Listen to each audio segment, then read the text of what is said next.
My attack thoughts are attacking my invulnerability. A Course in Miracles Workbook Lesson number 26. It is surely obvious that if you can be attacked, you are not invulnerable. You see attack as a real threat. That is because you believe that you can really attack.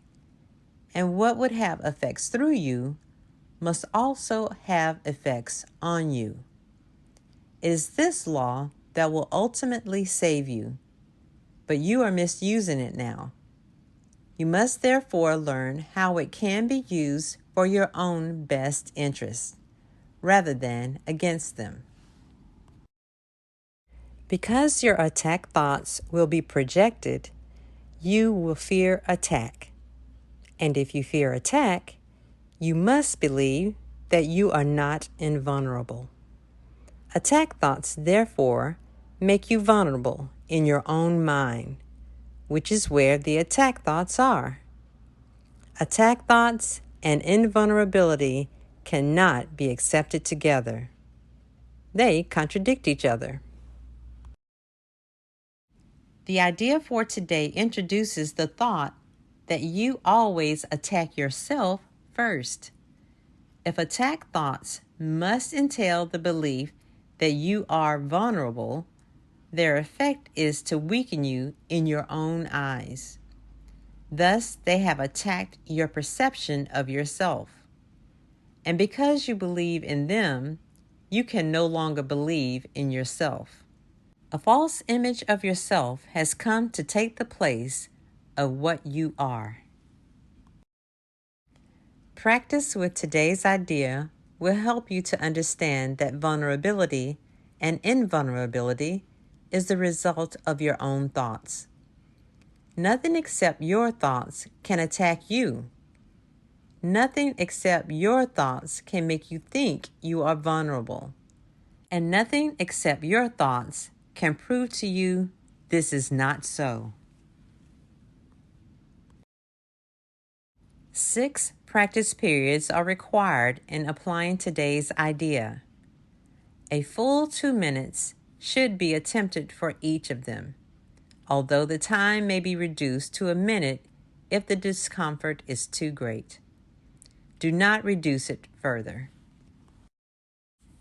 The practice period should begin with repeating the idea for today, then closing your eyes and reviewing the unresolved questions whose outcomes are causing you concern. The concern may take the form of depression, worry, anger, a sense of imposition, fear, foreboding, or preoccupation. Any problem as yet unsettled that tends to recur in your thoughts during the day is a suitable subject.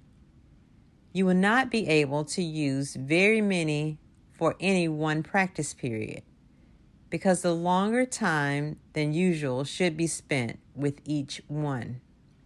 Today's idea should be applied as follows. First, name the situation. I am concerned about blank. Then go over every possible outcome that has occurred to you in that connection and which caused you concern, referring to each one quite specifically, saying, I am afraid blank will happen.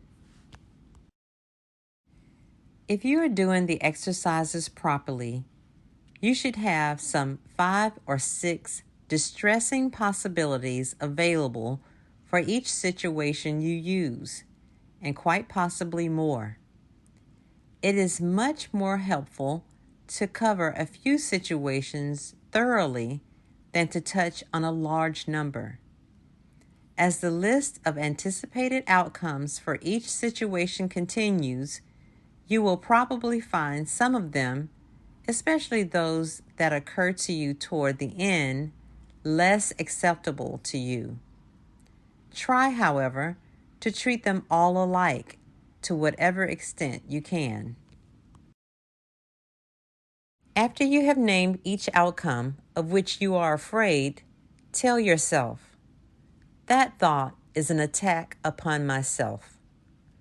Conclude each practice period by repeating today's idea to yourself once more.